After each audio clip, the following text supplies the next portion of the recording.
If there's one challenge that we have now in the policy space is that we have these great ideas, but we can't bring them through the final mile to implementation in a way that has real impact.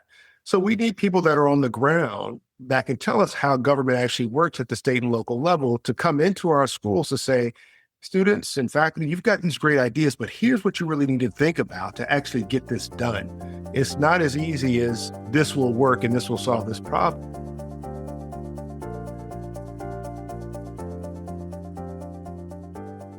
Welcome to Management Matters. I'm James Christian Blockwood.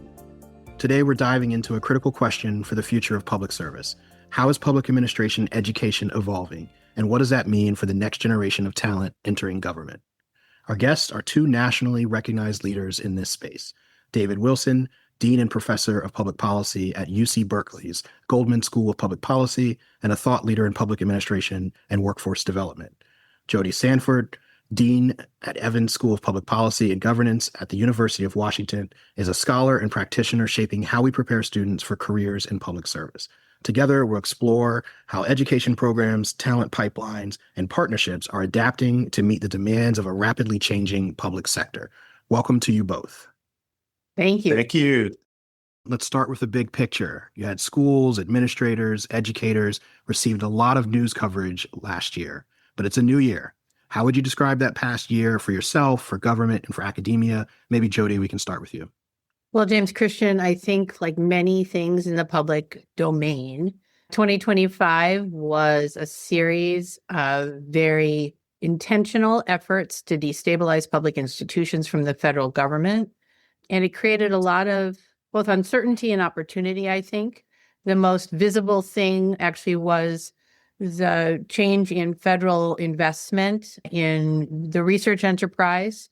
Since the end of World War II, the government, particularly the federal government and universities, particularly public universities and private universities, the large research universities really had an arrangement that we would be an R&D lab for the government to do discovery, to help with public problem solving. And the government was a significant investor in that work. And the Trump administration doesn't have that point of view and is really kind of altering some of these fundamental ways that research has been funded.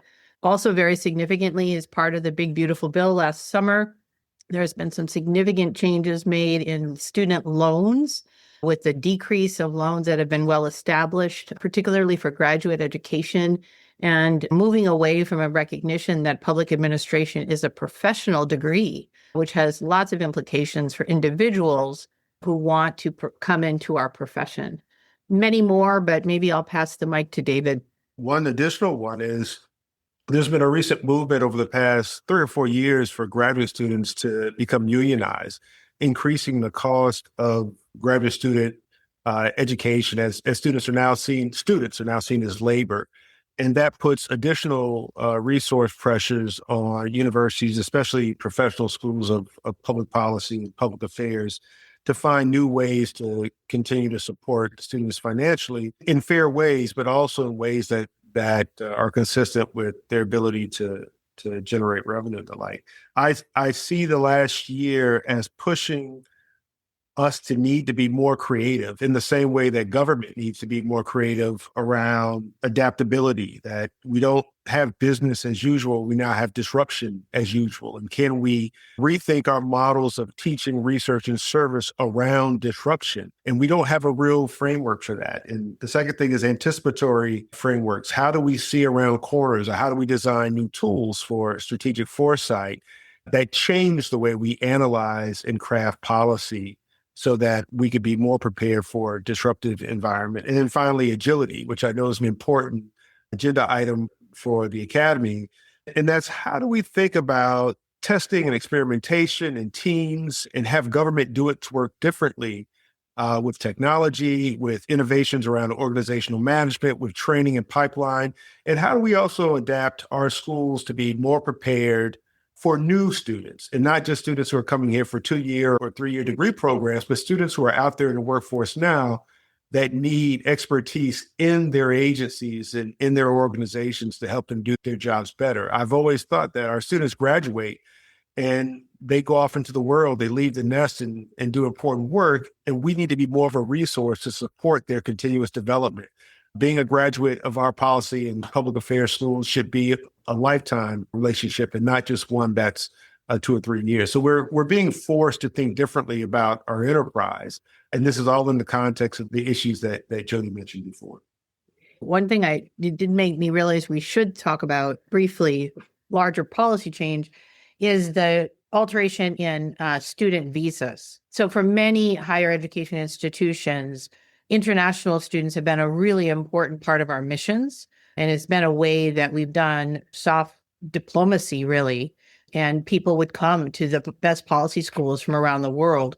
The Trump administration obviously has a different idea about working with foreign nationals. And for some policy schools has, again, been a very significant change to their business model. I want to add on to that because we used to receive a lot of requests from universities that were abroad that would say, we want to start a policy school, or we want to start a public administration or a school of government, and we want you to help us. And so we developed these relationships. And more recently, there's been some scrutiny over who you partner with. And in particular, China, some particular countries in Africa, and some now, of course, in Latin America. And in the Middle East has always been, what's known as the Middle East has always been a challenge, working with places like Qatar and Saudi Arabia. So it's not only, the ability to recruit students in a what seems like hostile environment or public health challenging environment, but it's also how do we take our footprint and our expertise and partner elsewhere in the world without it being seen as some kind of political matter rather than a way to do what I think what you refer to as soft diplomacy. That is a real challenge for us moving forward. We don't want to just be domestic, local providers. We actually want to have world-class impact that's aligned with the world-class missions of our universities. These are great challenges that you're highlighting, and some of them have been persistent. They're not just due to the recent administration and some of the views that they're taking.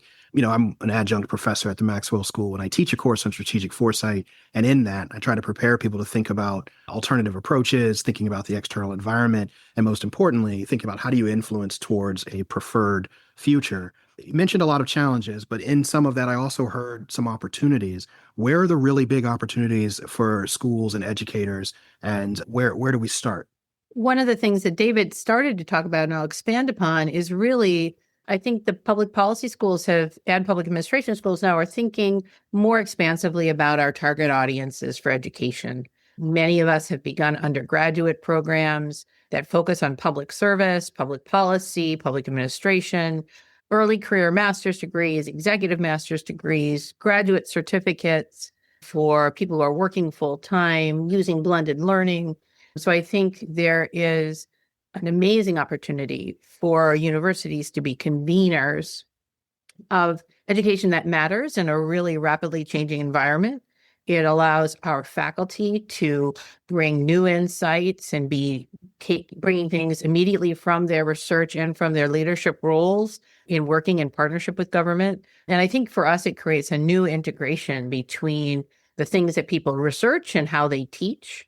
And finally, there is, I think, more recognition that in a rapidly changing environment, there's a wide array of people's backgrounds who are educators, so professors. So we have professors of practice who might bring years of experience, James Christian, like you do, into the classroom. That's really a valuable thing in an environment that's rapidly changing.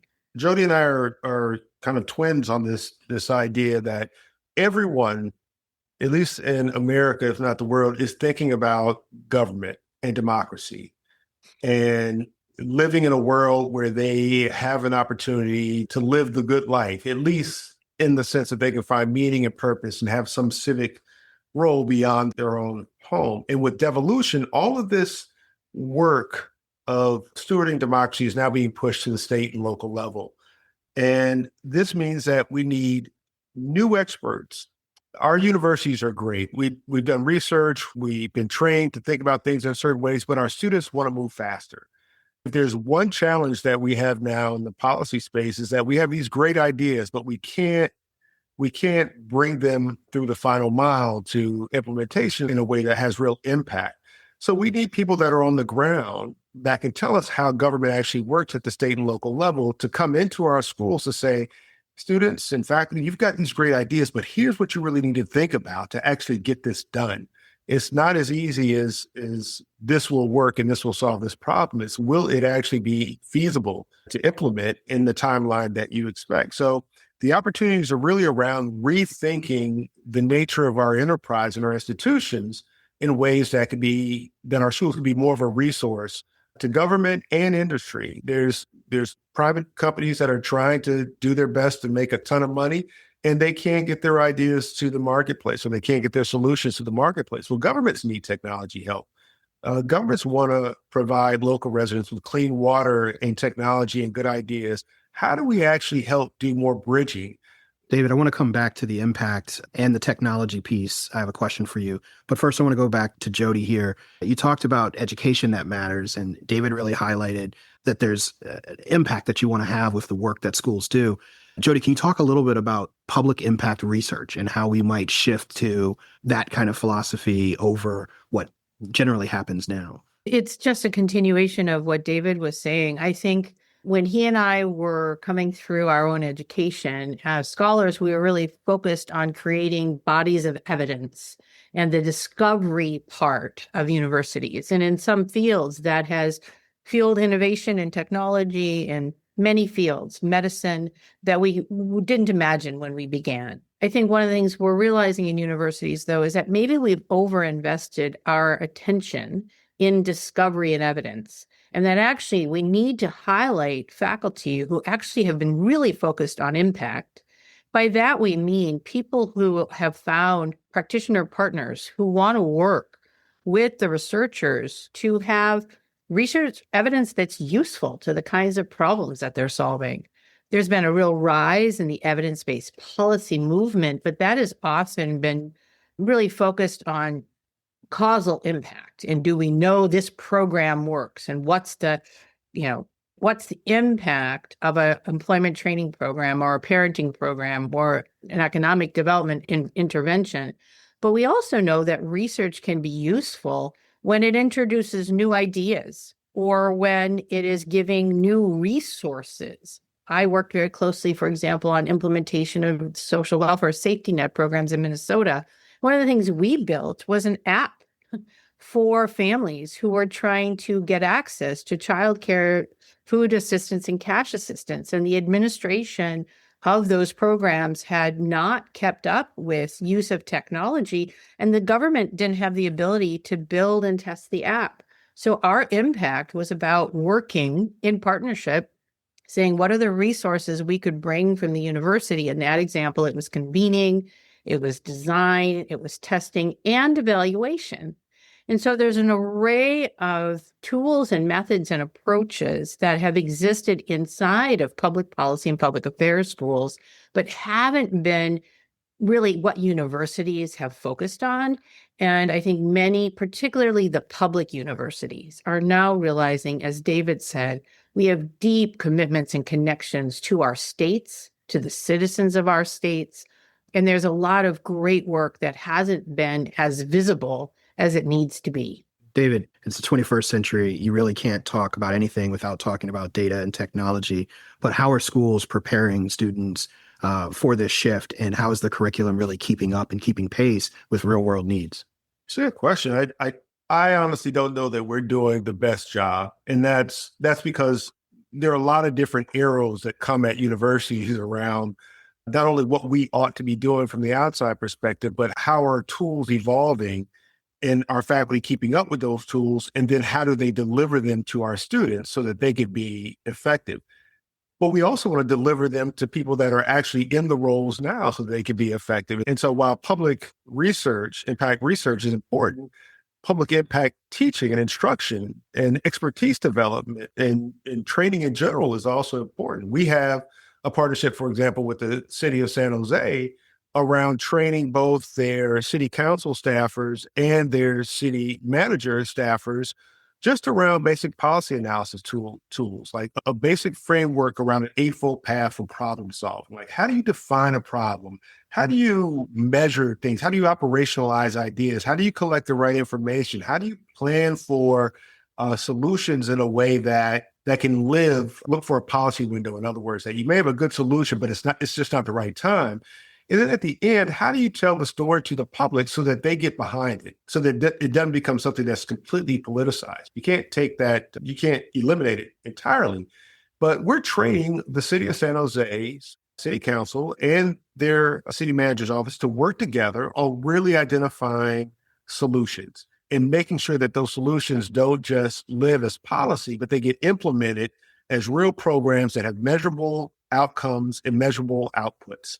And so there's a lot that public policy schools can do to help.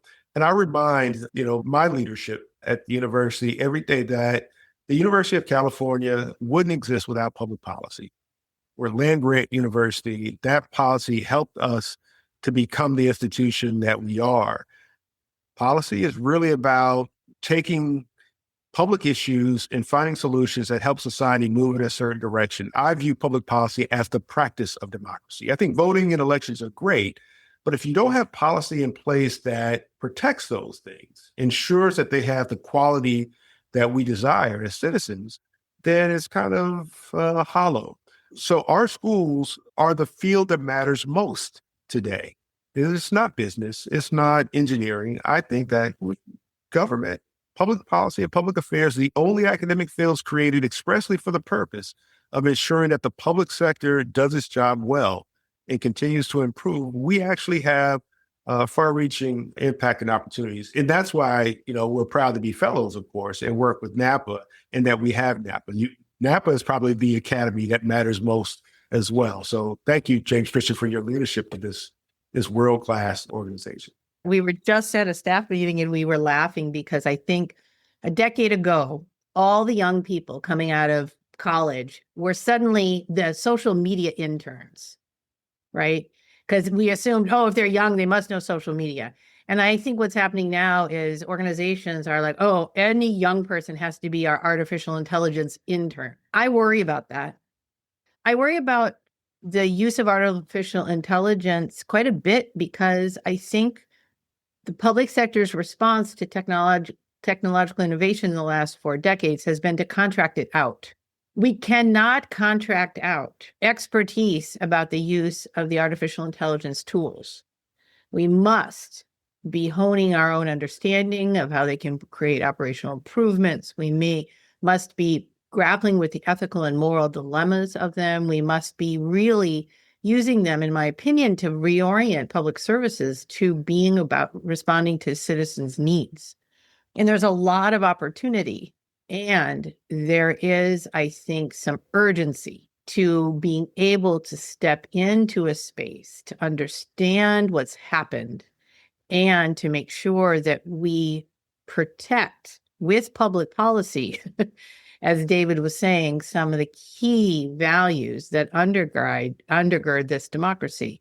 We aren't having those conversations enough at any level of government. And I do think it is why, as David suggests, policy and public administration right now are some of the most important topics in how they interface with the technological innovation. We have so outpaced our human ability to deal with this technology in a positive way. And so we're going to have to do that together using very fundamental elements of democracy, which is how do we govern? How do we be in dialogue? How do we understand and evaluate what's happening? But I do think that there's a funny, if somebody's young, they must understand AI. Not at all. A lot of students are really confused. How do they understand what's going on? What are the environmental and ethical implications of these new technologies? We've changed how we teach these policy analysis classes and really using artificial intelligence as a key tool. And a quarter of the students said, I don't want to do that because this is unethical because of the implications of the environmental pieces of AI. There's a lot of leadership that's needed across generations in helping us navigate where we now find ourselves. Jodi, I'm glad you mentioned things like ethics and responsibility. And this is why I kind of talk about this in the space of public policy and problem solving. Like, is this really a public problem? I think we're clear that there are public elements and there are private elements. And there's a lack of, I think, consensus about where we go with AI in the academy, but also in the US. We get the information real time. And I think people appreciate it, whether it's your watch or your phone. But, and then you have things like speech and expression and freedom to collect this information and the like. But then it becomes, how do you actually get the idea to the market in terms of implementation? So you've got all of these private companies that government's not creating the stuff, they're funding it. And so how do you really think about a solution around technology and then get to AI when everyone's using it in some kind of way? And so one of the things that's valuable about a policy school is that we can actually take the time to think about what is the problem. Generative AI and AI is just a big bucket. It's like a lot. But what is the problem with it that we need a public solution for? And I don't think we've had that conversation. Yeah, like with most things that are new, we want to be able to understand the dangers and put some regulations behind it. But for how long and for whom and at what cost? Do we over-regulate on these things, especially if we want to use them for safety and security and public health issues? So there's a lot that needs to happen, but at least our schools are equipped to make sense of the world of technology and AI.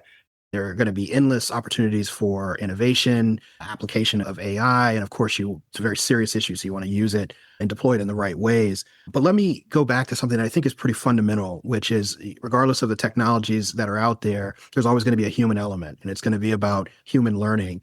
And you mentioned democracy. A thriving democracy is also going to depend on people. And so how do we ensure that our schools really are responding to citizen needs and they really are preparing people to be the leaders that we need today and that we need into the future? What are schools doing? What more needs to be done to make sure that that human element is ready for whatever technological change is needed in the future? I think that education has changed tremendously in the last 20 years. I think the science of teaching and learning help us focus very much on the human dimension of people. Many of our schools have leaned deeply in the last decade into dialogue, deliberation. And it really is an idea that technical solutions in and of themselves don't matter at all if you don't have the human engagement, if you don't have trust, if you don't have abilities to really have difficult conversations with each other. The University of Washington, we are leading a statewide civic health initiative, which is really around how do you get people more comfortable of being uncomfortable and realizing that that's actually part of what it means to be in a democracy. I feel really good about the deep web of partnerships that we have with nonprofits, with governments at the state and local level, different agencies, how our faculty listen to those people, bring them in as experts into classrooms, how we work with our alum. The alumni are incredibly important to helping to shape the schools and their agendas. So to encourage other NAPA members and people listening to this podcast, engage with your public policy, public administration school, because they want to hear from you, because you bring continued awareness of the people. Because I do think this kind of it's the basis of social connectedness. And it is one of the things that I worry most about, the consequences of the last 5 years. People don't know who they can trust, and they don't know, do they want to be in this collective endeavor together? And what are the consequences of being out and being vulnerable in your public leadership?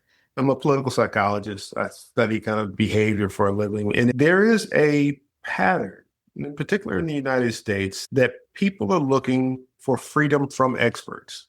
They don't want people telling them what is true. This is, I think, something that was exploited over the last, especially after COVID. It didn't start there, but it just kind of opened the doors for, how do we know they know that they're right? I have an opinion too. Why doesn't my opinion count as much? So when we're thinking about the human element, we almost are coming to the table with some assumptions about what's right and what's wrong. And that's kind of a black and white. And America has so much gray. And we love to ignore the gray because it's complicated. And the black and white is kind of easy. We're living in an era of contested truth. And when we talk about the erosion of trust, I think what's at the essence of that is that people don't know where to go to for truth anymore. And you have, frankly, an administration that's okay with eliminating data, objective data that's been tested and used over time.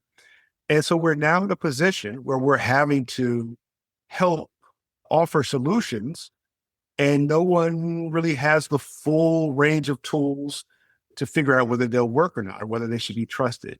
So this is, I think, there's this trauma that's happened in the US that there's not been much healing around. And I'm just hopeful that state and local can be the place where we rebuild some of those connections around data and truth and relationships and civic responsibility. And policy schools are located in the local and state communities that can help to drive a lot of this change. And maybe that's the starting point, and it can filter upward. But we have a big challenge ahead to kind of stop the wheel of uncertainty and miss and distrust. We've had a robust discussion, and we've talked about education programs, talent pipelines, and partnerships, and how education may need to adapt to meet the demands of a rapidly changing public sector. I want to thank Jodi and David for their leadership and their insights. You're welcome. Thank you, James Chris. Management Matters is a presentation of the National Academy of Public Administration, produced by Lizzie Alwan and Matt Hampton, and edited by Matt Hampton.